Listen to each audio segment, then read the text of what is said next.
안녕하세요. 저는 올해 34살이 된 여자입니다. 저는 지금 딸이 있어요. 얼마 전 저는 엄청나게 큰일을 당할 뻔한 적이 있어서 여기서 한번 이야기해 보려고 합니다. 저는 제 남편을 제가 24살 때 만났어요. 대학교 졸업을 하고 한창 취직 준비로 바쁘고 힘들 때 제 남편은 저에게 위로와 충고를 해주었던 아주 고마운 사람이죠. 그때 그 사람은 나이가 26살이었습니다. 나름 유명한 중소기업에서 일하고 있어서 저도 얼른 오빠처럼 회사에 취직해서 떳떳하게 연애를 하고 싶었어요.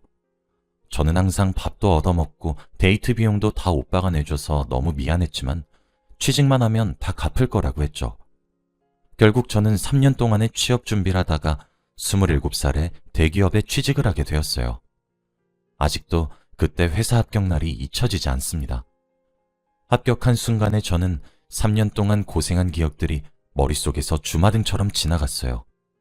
무엇보다 3년은 엄청 긴 시간인데 그동안 오빠는 싫은 내색 하나 하지 않고 제 옆을 묵묵히 지켜줘서 어느 누구보다 고마웠어요. 그래서 결과를 오빠와 같이 확인을 했는데 저는 합격이라는 문구를 보자마자 오빠를 껴안고 같이 펑펑 울었답니다. 그렇게 저희는 사내 커플이 되었죠. 저는 정장도 입어보고 오랜만에 화장도 하니까 정말 어른이 된 것 같았어요. 그렇게 떨리는 신입사원 시절을 보내고 있었죠. 저는 나름 회사 환경에 적응도 잘했고 선배들한테 예쁨도 받는 신입사원이었어요. 저는 회사 생활이 너무 재밌고 제 일과 너무 적성에 잘 맞았죠. 그래서 시키지 않는 일들도 척척 해내면서 성과를 쌓아가고 있었어요. 제가 연차가 조금 생기면서 주위에서 같이 프로젝트를 진행하자는 제의가 많이 들어왔어요. 처음에 저는 저에게 같이 하자고 권유를 해준 것이 너무 감사해서 거절도 하지 못한 채 한 달에 2~3개씩 프로젝트를 진행했어요. 그런데 그렇게 하니까 정말 잘 시간이 없고 집에 가서도 일을 해야 하는 상황이 생겼죠. 그래도 시작한 프로젝트니까 중간에 빠지는 건 제 성격상 용납할 수 없었어요. 대신 해야 할 일이 너무 많아서 오빠를 볼 시간이 없었죠. 사실 제가 봐도 오빠한테 너무 무심하고 미안했어요. 솔직히 그때의 저는 오빠보다는 일이 더 좋았어요. 오빠는 취직하고 나서 자기한테 무심해진 저한테 서운했는지 연지야, 요즘 너무 바쁜 거 아니야? 우리 못 본 지 벌써 3주가 다 돼가. 나 연지 보고 싶은데 연진 나 안 보고 싶어? 오빠, 나도 너무 보고 싶은데 일이 너무 많아서. 미안해. 다음 달엔 꼭 놀러 가자. 저도 물론 오빠가 보고 싶었지만 그래도 우선적으로는 일이 먼저였죠. 그렇게 프로젝트를 성공적으로 마무리하고 일상으로 돌아왔어요. 저는 평소보다 일이 줄어서 여유가 생겼어요. 오빠, 우리 이번 주 주말에 여수로 여행 갈까? 그래, 좋아. 저는 이때까지 오빠한테 못해줬던 것을 다 해주려고 숙소도 제 돈으로 잡고 모든 여행 비용을 다 냈답니다. 오빠는 그만 내라면서 자기가 사주고 싶다고 했지만 그래도 저는 그동안 무심해서 미안했다며 맛있는 음식들을 많이 사주었어요. 그렇게 저희는 밤에 숙소 근처를 같이 손을 잡고 걷는데 그때 오빠가 연지야, 우리 결혼할까? 라고 했죠. 저는 오빠의 말에 너무 놀랐어요. 결혼? 나는 연지랑 같이 평생 행복하게 살 수 있을 것 같아서. 연지는? 저는 사실 아직 결혼할 생각이 없었어요. 왜냐하면 회사에서 선배들을 보면 결혼한 사람들은 거의 회사원으로 취급을 안 해주었거든요. 그래서 저는 그런 대우를 받기 싫었기 때문에 결혼을 하고 싶지 않았죠. 결혼하신 여자 선배들의 말을 들어보면 연지씨, 세상의 기운을 반겨주는 회사는 잘 없어. 오래 일하고 싶으면 되도록 결혼은 하지 마. 만약에 결혼이 하고 싶으면 아기는 절대 낳지 말고. 휴직기 내고 돌아오면 동기들이 내 상사가 돼 있어. 라는 반응이 대부분이었거든요. 저는 제 일을 너무 사랑했기 때문에 그 말을 들은 순간 겁이 났어요. 그래서 오빠가 결혼하자는 말에 선뜻 대답하지 못했죠. 물론 오빠가 싫은 건 아니었지만 오빠와 결혼을 하기 위해서 제 일을 포기하고 싶진 않았어요. 오빠, 나 결혼하면 내 일은? 일 안 해도 돼. 연지는 오빠가 벌어다 주는 돈으로 쓰기만 하면 돼. 그럼 아기는? 아긴 낳아야지. 나는 벌써부터 우리 연지 닮은 딸이 너무 보고 싶다. 저는 아기를 낳을 생각도 당연히 없었어요. 아이를 낳고 기르려면 육아휴직을 내야 하는데, 그러면 제 동기들이 저보다 먼저 승진을 할 것 같았거든요. 절대 그런 모습은 볼 수 없었죠. 오빠, 정말 미안한데 내 말 오해하지 말고 잘 들어. 난 오빠를 너무 사랑해. 근데 내 일도 너무 사랑한단 말이야. 오빠랑 결혼 생각을 해본 적이 없어. 왜냐면 결혼한 여자를 반겨주는 회사는 없으니까. 그리고 만약 결혼을 한다고 해도 아기를 낳을 생각이 전혀 없어. 육아휴직을 내고 아이를 돌볼 동안 내 동기들이 나보다 상사가 되어 있는 꼴은 난 절대 못 봐. 오빠, 결혼은 조금 더 생각해 볼게. 오빠는 제 말에 당황을 하는 것 같았죠. 저희는 아무 말도 나누지 않은 채 숙소로 돌아오고 자기 전까지 아무 말도 하지 않았습니다. 그런데 갑자기 오빠가 연지야, 그럼 결혼이라도 하자. 대신 너 일에 절대 방해되게 안 할게. 전부 다 너한테 맞춰줄게. 신혼집도 너희 회사랑 가까운 곳에 잡고 너 일할 때 절대 안 건들게. 어때? 저도 오빠가 너무 좋았고 평생 같이 살고 싶었기 때문에 그날 저희는 연애 3년 반 만에 결혼을 하기로 약속했습니다. 저는 아직 저희 부서에서 신입사원이었기 때문에 결혼을 하는 게 너무 눈치가 보였어요. 너무 어린 나이에 결혼을 하는 거라고 할 것 같았거든요. 그래도 저는 저희 부서 사람들에게 청첩장을 돌리면서 시간이 되면 오셔서 밥이라도 함께하고 가시라고 했죠. 그런데 저희 부장님이 연지씨, 지금 입사한 지 얼마나 됐다고 결혼이야? 벌써 결혼하면 애도 금방 갖겠네? 애 일찍 만들면 나중에 힘들 텐데? 라고 하시면서 눈치를 주셨죠. 그래도 저는 아이를 낳을 생각이 없으니 부장님의 말에 웃으며 넘겼습니다. 저는 결혼을 준비하면서도 업무에 지장이 가면 안 된다고 생각했고, 제가 결혼 준비로 일을 소홀히 하지 않는다는 것을 부서 사람들에게 보여주고 싶어서 일을 정말 열심히 했어요. 야근도 거의 매일 했죠. 결혼 준비는 주말에 했습니다. 그렇게 저는 오빠와 결혼식을 올렸고 신혼집에 입주했어요. 본가에서 회사까지는 차로 운전해서 가면 빨리 가도 40분은 걸리는데 신혼집에서는 20분도 걸리지 않았죠. 별로 큰 차이처럼 안 보이시겠지만 바쁜 현대인한테 출근 시간 20분 차이는 정말 컸죠. 그렇게 일도 열심히 하고 신혼생활도 열심히 즐겼죠. 집에 가면 남편이 항상 있다는 사실에 얼른 퇴근을 하고 싶었지만 어쩔 수 없이 야근을 거의 일상으로 달고 살았어요. 남들이 1개의 업무를 끝낼 동안 저는 2개 반의 업무를 끝냈죠. 근데 빠르다고 대충 하는 것도 아니라 정말 꼼꼼히 했습니다. 그러려면 야근은 필수였죠. 남편은 처음엔 저를 묵묵히 응원해 주었지만 시간이 지날수록 연지야, 솔직히 이건 심한 거 아니야? 이게 무슨 신혼부부야. 너 일 중독이야. 나보다 일이 더 좋은 거지? 오빠, 갑자기 왜 이래? 결혼 전에 오빠가 나한테 한 말 기억 안 나? 내가 일할 때 전혀 터치 안 한다며. 근데 왜 이래? 오빠는 자기가 했던 말을 기억하는지 그 뒤로 아무 말도 하지 못했죠. 제가 봐도 저는 제 일을 너무 사랑하는 일 중독이 확실했어요. 그런데 그맘때쯤 저희 부서에 진급 심사가 있어서 어느 때보다 일을 더 열심히 했어요. 저는 얼른 대리가 되고 싶었거든요. 그런데 다음날 회사에 가니 제가 아니라 저의 동기가 승진을 했더군요. 저는 너무 어이가 없었죠. 왜냐하면 제가 일을 할 동안 제 동기는 일도 잘 안 하고 딴짓도 많이 했거든요. 그리고 1개의 업무도 제대로 안 해서 선배들한테 많이 혼났던 동기였죠. 그래서 저는 저희 부서의 친한 선배에게 물어봤죠. 선배, 솔직히 저는 이번에 제가 대리로 승진할 줄 알았어요. 누가 봐도 제가 더 열심히 하고 일을 잘하는데 왜 저보다 더 많이 놀고 일도 열심히 안 하는 제 동기가 된 거죠? 연지씨, 아직도 그거 모르겠어? 연지씨는 여자잖아. 쟨 남자고. 그리고 연지씨 결혼도 했는데 아기도 곧 생길 거고. 그러면 육아휴직 내서 자리도 비우고 대리 자리 비우면 타격 엄청 큰 거 알지? 그래서 어쩔 수 없이 제가 승진한 거야. 우리도 당연히 알지. 연지씨가 얼마나 일 잘하고 열심히 하고 있는지. 근데 사회가 이래. 어쩔 수 없어. 다음 기회에 노려보자, 연지 씨. 저는 아기를 낳을 생각도 없는데 사회에서는 결혼한 저를 곧 아기를 낳을 거라고 이미 단정을 지었더라고요. 저는 정말 눈물만 났어요. 그래서 그날 점심시간에 화장실에서 펑펑 울었습니다. 만약 제가 결혼을 하지 않았다면 이번에 승진은 제가 할 수 있었을까요? 너무 억울하고 슬펐죠. 그날은 일도 손에 안 잡히고 술도 먹고 싶어서 퇴근하자마자 집 근처 술집에 갔어요. 그런데 거기서 저희 부서 사람들을 만났어요. 그런데 저희 부서에 여자 직원들만 쏙 빼놓고 남자 직원들만 모여서 술을 먹고 있더라고요. 부장님도 남자였기 때문에 친한 선배와 저만 빼고 같이 술을 마시고 계셨죠.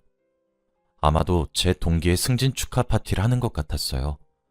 근데 저는 그 모습을 보고도 다가가지도 못했어요. 아는 척도 못하고 그 술집을 나갔죠. 저는 거기서 저희 부서 사람들에게 반갑게 인사를 하면 저에게 또 불이익이 찾아올 것 같았거든요. 선배에게라도 말하고 싶었지만 선배는 사실 임신 초기였기 때문에 어차피 술을 드시지 못했어요. 선배가 임신 중이란 사실은 아직 저밖에 모르거든요. 회사에는 나중에 말하신다곤 하는데 아직 선배도 육아휴직이 무서우신가 봐요. 그래서 어쩔 수 없이 저는 집으로 돌아갔죠.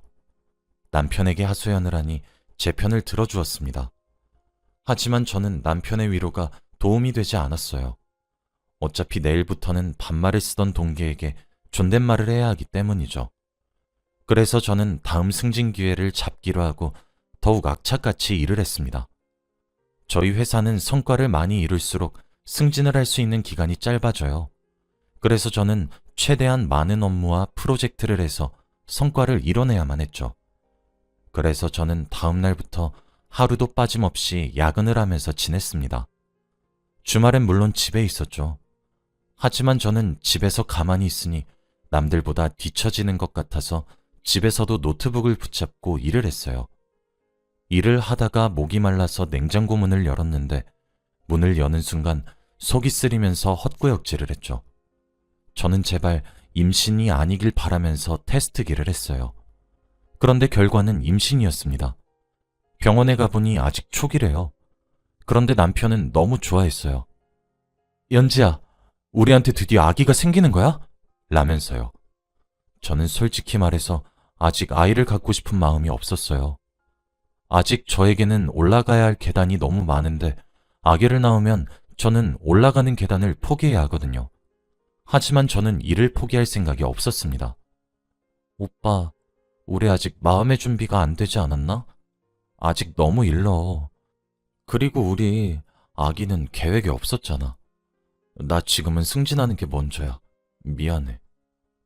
그래도 그렇지 어떻게 그런 말을 쉽게 하니? 넌 피도 눈물도 없구나. 저는 어떻게 해야 할지 너무 막막했죠. 하지만 승진 욕심이 크기도 했으나 오빠와 저를 닮은 저희 아기도 너무 보고 싶었기 때문에 저는 아기를 낳기로 했습니다. 우선 회사에는 비밀로 하고 눈치껏 나중에 밝히기로 했죠. 그날 출근을 하고 점심시간에 밥을 먹으러 저희 부서 사람들끼리 구내식당에 갔는데 제가 식당에 들어서자마자 헛구역질을 해버린 겁니다. 다들 당황했지만 저는 요즘 속이 안 좋아서 그렇다고 대충 둘러댔죠. 그치만 임신을 하고 있던 선배는 연지씨, 임신했지? 라며 한 번에 바로 맞추셨습니다. 네, 당분간은 비밀로 해주세요. 부탁할게요, 선배. 그래, 사실 나 오늘 부서 사람들한테 말하려고. 점심을 먹고 돌아와서 업무를 하던 도중 갑자기 선배가 자리에서 일어나서 임신을 했다고 발표했습니다. 저는 원래 알고 있던 사실이지만 나머지 사람들은 몰랐기 때문에 축하해 주었죠. 그런데 부장님은 그럼 육아휴직 내겠네? 언제부터 낼 건가? 라며 휴직 날부터 물어봤죠. 그리고 선배보다 밑에 있는 사람들은 자기가 승진할 거라고 생각하는지 선배의 육아휴직을 좋아하는 것처럼 보였죠. 저는 그런 모습을 두 눈으로 직접 보고 있자니 더 아이를 낳고 싶지 않았습니다. 그렇게 선배는 며칠 뒤 휴직했고 얼마 지나지 않아 선배의 자리에 다른 분이 앉으셨죠. 다들 아무 일도 없다는 듯이 업무를 했습니다. 그렇게 선배는 저희 부서에서 쫓겨나신 거죠. 아마 돌아오시면 다른 부서로 가시게 될 것 같아요.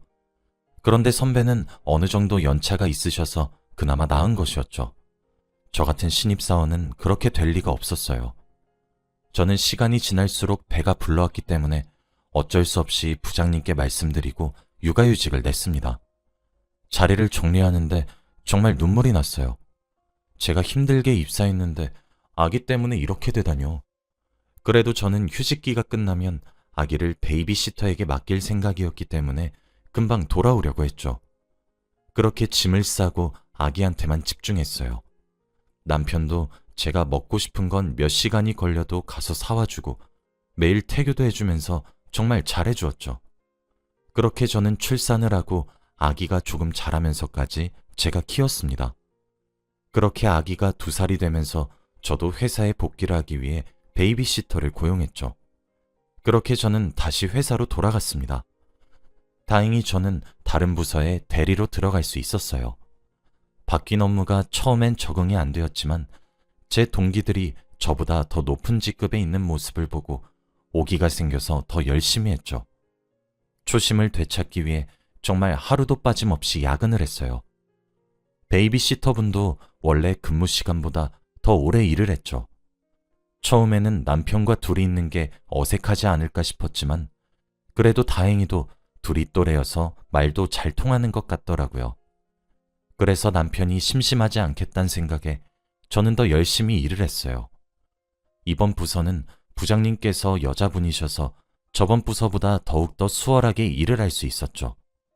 저는 대화도 잘 통했고 여자의 입장에서 고민 상담도 자주 해주셨습니다. 그렇게 저와 부장님은 친해졌죠.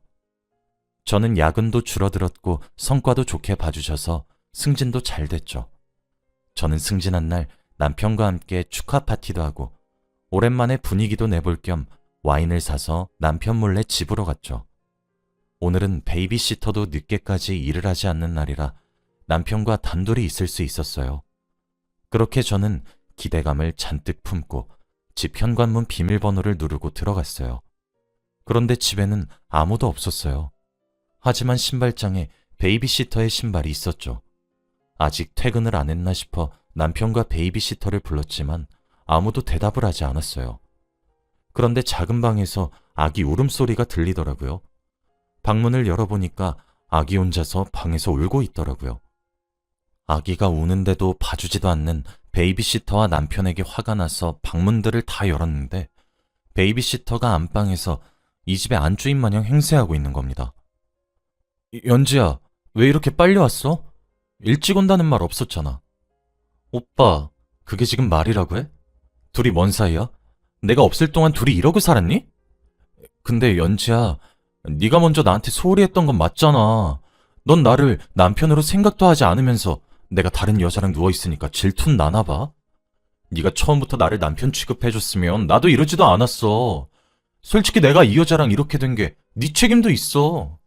뭐? 그럼 네가 바람을 핀 게 내 잘못이라고?